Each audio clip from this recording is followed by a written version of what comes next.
Hello friend, सत्यमेव जयते हैं। आइए हम कुछ क्वेश्चंस को देखते हैं और देखते देखते यूं ही हम याद कर लेंगे यहाँ पे। तो आइए समझते हैं। तो सबसे पहले हमने लिया है प्रत्यस्थता। प्रत्यस्थता कहने का मतलब होता है इलास्टिसिटी। प्रत्यस्थता कहने का मतलब क्या होता है? इलास्टिसिटी। इलास्टिसिटी क्या होता है? तो हम कहेंगे यह पदार्थ का वह गुण है। यह पदार्थ का क्या है? वह गुण है जिसके कारण वस्तु उस पर लगाए गए बाह्य बल से उत्पन्न किसी भी प्रकार के परिवर्तन का विरोध करती है। ठीक है, मतलब कोई भी जो बाह्य जो बल लगाते हैं उस वस्तु पे लगाएंगे, ठीक है, तो उस परिवर्तन का वो क्या करेगा? विरोध करता है। ठीक है, तथा जैसे ही बल हटा लिया जाता है, मतलब बल को हटा लिया जाता है, ठीक है, तो वह अपनी पूर्व अवस्था में वापस आ जाती है। उसे ही प्रत्यस्थता कहते हैं। क्या कहते हैं? उसे ही प्रत्यस्थता कहते हैं। मतलब यह हुआ, जब हम किसी वस्तु पे बाह्य बल लगाते हैं और उस बल के लगाने के कारण क्या होता है वो क्या करती है? विरोध करती है। बाह्य बल का क्या करती है? वो विरोध करती है। और जैसे ही हम क्या करते हैं, बाह्य बल हटा लेते हैं, मतलब वापस खींच लेते हैं, तो वस्तु क्या होती है? अपनी पूर्व की अवस्था में वापस लौट जाती है या चली जाती है। तो उसी को हम क्या कहते हैं? प्रत्यस्थता कहते हैं, इलास्टिसिटी कहते हैं। चलिए, ये हो गया। अब जानते हैं प्रत्यस्थता की सीमा, मतलब क्या होगा? Elastic limit. तो आइए समझते हैं। कहता है विरूपक बल के परिमाण की वह सीमा जिससे कम बल लगाने पर पदार्थ में प्रत्यस्थता का गुण बना रहता है। ठीक है, प्रत्यस्थता का गुण क्या होता है? बना रहता है। ठीक है, तथा जिससे अधिक बल लगाने पर पदार्थ का प्रत्यस्थता का वह गुण समाप्त हो जाता है। क्या हो जाता है? समाप्त हो जाता है। मतलब समझ में आया? नहीं। तो आइए समझते हैं। कहता है विरूपक बल के परिणाम की वह सीमा जिससे कम बल लगाने पर, यहाँ समझने वाली बात यह है, जब हम कम बल लगाएंगे ना, ठीक है, तो प्रत्यस्थता का गुण क्या होगा? बना रहेगा। मतलब कोई भी वस्तु में अगर कम बल हम लगाएंगे तो प्रत्यस्थता का गुण क्या होगा? वो बना रहेगा। और जब भी हम क्या करेंगे, उससे अधिक बल लगा देंगे, ठीक है, उससे अधिक बल लगाएंगे पदार्थ पे, तो प्रत्यस्थता का गुण क्या हो जाएगा? समाप्त हो जाएगा। तो उसी को ही हम क्या कहते हैं? प्रत्यस्थता का क्या कहते हैं? सीमा कहते हैं। प्रत्यस्थता की सीमा कहते हैं। ठीक है, ये क्लियर हो गया। अब जानते हैं विकृति। विकृति कहने का मतलब होता है स्ट्रेन। स्ट्रेन कहने का मतलब क्या? तो हम कहेंगे किसी तार पर विरूपक बल लगाने पर, किसी तार पर विरूपक बल लगाने पर, ठीक है, प्रारंभिक लंबाई कहने का मतलब एल, जो पहला लंबाई क्या है? एल है। प्रारंभिक मतलब शुरुआत का, इनिशियल। एल में वृद्धि एल होता है, मतलब ये बड़ा एल है और छोटा एल। वृद्धि को हम छोटा एल से दिखाते हैं। ठीक है, तो क्या होता है? एल बाई एल, मतलब small L by capital L, ठीक है, को ही क्या कहते हैं? विकृति कहते हैं। मतलब प्रारंभिक लंबाई एल और जो नया लंबाई, मतलब लंबाई में जो वृद्धि आ गया है वो स्मॉल एल, ठीक है, तो small L by capital L को ही क्या कहते हैं? विकृति कहते हैं। क्या कहते हैं? विकृति। मतलब किसी तार पर विरूपक बल लगाने पर उसकी प्रारंभिक लंबाई एल में, मतलब प्रारंभिक लंबाई क्या है? एल है, तो लंबाई बढ़ के क्या हो जाएगा? Small L. ठीक है, तो उसी को क्या कहते हैं? एल बाई एल, मतलब small L by capital L को क्या कहते हैं? विकृति कहते हैं। अब है प्रतिबल। प्रतिबल कहने का मतलब स्ट्रेस। प्रति एकांक क्षेत्रफल पर लगने वाले या लगाए गए बल को क्या कहते हैं? प्रतिबल कहते हैं। प्रति एकांक क्षेत्रफल पर क्या कहेंगे? प्रति एकांक क्षेत्रफल पर लगाए गए बल को ही क्या कहते हैं? प्रतिबल कहते हैं। प्रति इकाई क्षेत्रफल पर, प्रति इकाई या प्रति एकांक एक ही होता है। प्रति एकांक क्षेत्रफल पर लगाए गए बल को ही क्या कहते हैं? प्रतिबल कहते हैं।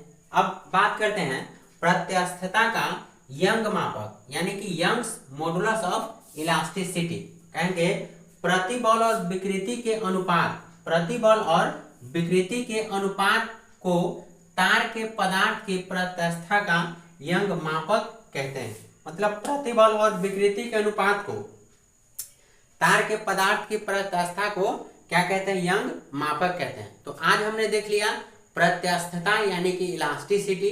उसके बाद क्या देखें? उसके बाद देखें हम प्रत्यस्थता की सीमा यानी कि इलास्टिसिटी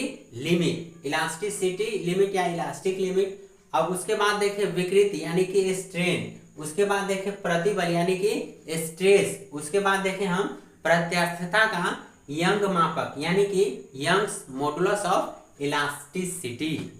उम्मीद करते हैं आपको समझ में आ गया होगा। समझ में आ रहा है तो चैनल को सब्सक्राइब कर लीजिएगा ऐसे ही वीडियो को देखने के लिए, और बेल आइकन को जरूर दबा लीजिएगा ताकि नए जो वीडियोज आए वो डायरेक्ट आप तक पहुंच पाए, और दोस्तों के साथ भी शेयर कीजिएगा। चलिए, थैंक यू।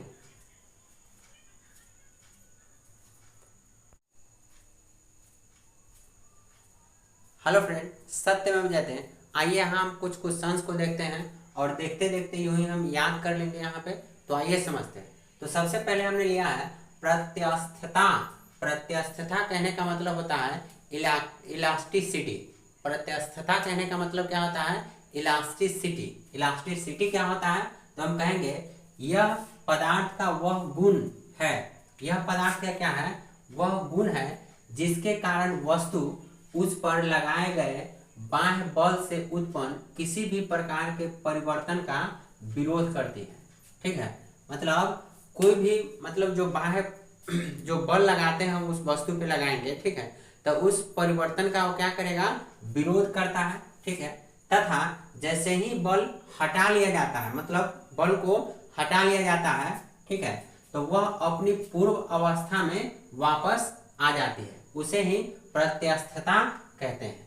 क्या कहते हैं? उसे ही प्रत्यस्थता कहते हैं। मतलब यह हुआ, जब हम किसी वस्तु पे बाह्य बल लगाते हैं और उस बल के लगाने के कारण क्या होता है वो क्या करती है? विरोध करती है। बाह्य बल का क्या करती है? वो विरोध करती है। और जैसे ही हम क्या करते हैं, बाह्य बल हटा लेते हैं, मतलब वापस खींच लेते हैं, तो वस्तु क्या होती है? अपनी पूर्व की अवस्था में वापस लौट जाती है या चली जाती है। तो उसी को हम क्या कहते हैं? प्रत्यस्थता कहते हैं, इलास्टिसिटी कहते हैं। चलिए, ये हो गया। अब जानते हैं प्रत्यस्थता की सीमा मतलब क्या होगा? Elastic limit. तो आइए समझते हैं। कहता है विरूपक बल के परिमाण की वह सीमा जिससे कम बल लगाने पर पदार्थ में प्रत्यस्थता का गुण बना रहता है। ठीक है, प्रत्यस्थता का गुण क्या होता है? बना रहता है। ठीक है, तथा जिससे अधिक बल लगाने पर पदार्थ का प्रत्यस्थता का वह गुण समाप्त हो जाता है। क्या हो जाता है? समाप्त हो जाता है। मतलब समझ में आया? नहीं। तो आइए समझते हैं। कहता है विरूपक बल के परिणाम की वह सीमा जिससे कम बल लगाने पर, यहाँ समझने वाली बात यह है, जब हम कम बल लगाएंगे ना, ठीक है, तो प्रत्यस्थता का गुण क्या होगा? बना रहेगा। मतलब कोई भी वस्तु में अगर कम बल हम लगाएंगे तो प्रत्यस्थता का गुण क्या होगा? वो बना रहेगा। और जब भी हम क्या करेंगे, उससे अधिक बल लगा देंगे, ठीक है, उससे अधिक बल लगाएंगे पदार्थ पे, तो प्रत्यस्थता का गुण क्या हो जाएगा? समाप्त हो जाएगा। तो उसी को हम क्या कहते हैं? प्रत्यस्थता का क्या कहते हैं? सीमा कहते हैं। प्रत्यस्थता की सीमा कहते हैं। ठीक है, ये क्लियर हो गया। अब जानते हैं विकृति। विकृति कहने का मतलब होता है स्ट्रेन। स्ट्रेन कहने का मतलब क्या? तो हम कहेंगे किसी तार पर विरूपक बल लगाने पर, किसी तार पर विरूपक बल लगाने पर, ठीक है, प्रारंभिक लंबाई कहने का मतलब एल, जो पहला लंबाई क्या है? एल है। प्रारंभिक मतलब शुरुआत का, इनिशियल। एल में वृद्धि एल होता है, मतलब ये बड़ा एल है और छोटा एल। वृद्धि को हम छोटा एल से दिखाते हैं। ठीक है, तो क्या होता है? एल बाई एल मतलब small L by capital L. ठीक है, कोई क्या कहते हैं?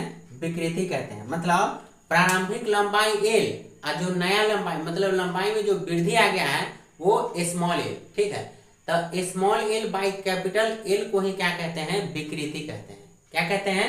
विकृति। मतलब किसी तार पर विरूपक बल लगाने पर उसकी प्रारंभिक लंबाई एल में, मतलब प्रारंभिक लंबाई क्या है? एल है, तो लंबाई बढ़ के क्या हो जाएगा? Small L.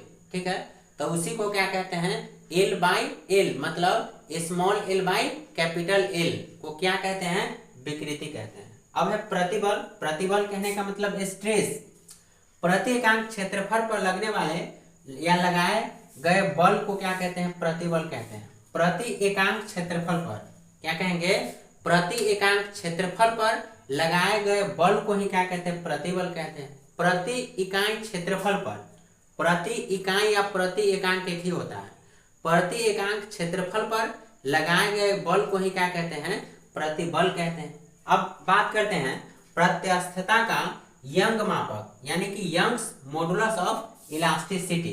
कहेंगे प्रतिबल और विकृति के अनुपात, प्रतिबल और विकृति के अनुपात को तार के पदार्थ की प्रत्यास्थता का यंग मापक कहते हैं। मतलब प्रतिबल और विकृति के अनुपात को तार के पदार्थ की प्रत्यास्थता को क्या कहते हैं, यंग मापक कहते हैं। तो आज हमने देख लिया प्रत्यास्थता यानी कि इलास्टिसिटी। उसके बाद क्या देखें, उसके बाद देखें हम प्रत्यास्थता की सीमा यानी कि इलास्टिसिटी लिमिट, इलास्टिसिटी लिमिट या इलास्टिक लिमिट। अब उसके बाद देखें विकृति यानी कि स्ट्रेन, उसके बाद देखें प्रतिबल यानी कि स्ट्रेस, उसके बाद देखें हम प्रत्यास्थता का यंग मापक यानी कि यंग्स मॉडुलस ऑफ इलास्टिसिटी। उम्मीद करते हैं आपको समझ में आ गया होगा। समझ में आ रहा है तो चैनल को सब्सक्राइब कर लीजिएगा ऐसे ही वीडियो को देखने के लिए, और बेल आइकन को जरूर दबा लीजिएगा ताकि नए जो वीडियोज आए वो डायरेक्ट आप तक पहुंच पाएं, और दोस्तों के साथ भी शेयर कीजिएगा। चलिए, थैंक यू।